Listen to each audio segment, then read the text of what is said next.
मोफत आरोग्य शिबिराला नागरिकांचा उत्स्फूर्त प्रतिसाद। अनेक गंभीर आजारग्रस्त रुग्णांनी केली तपासणी व घेतले उपचार।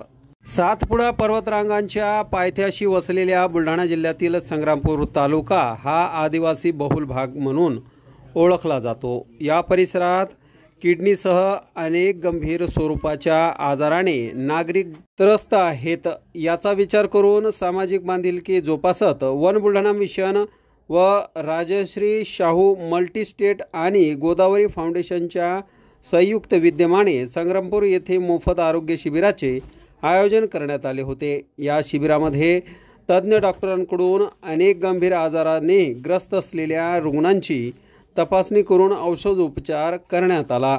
शस्त्रक्रियेची गरज असणाऱ्या 74 रुग्णांना जळगाव खान्देश येथील रेफर करण्यात आले आहे। संदीप शेळके यांच्या संकल्पनेतून राबविण्यात आलेल्या या मोफत शिबिरामुळे आर्थिक परिस्थितीने हतबल असलेल्या शेकडो नागरिकांच्या जीवनात आशेचा किरण आला आहे।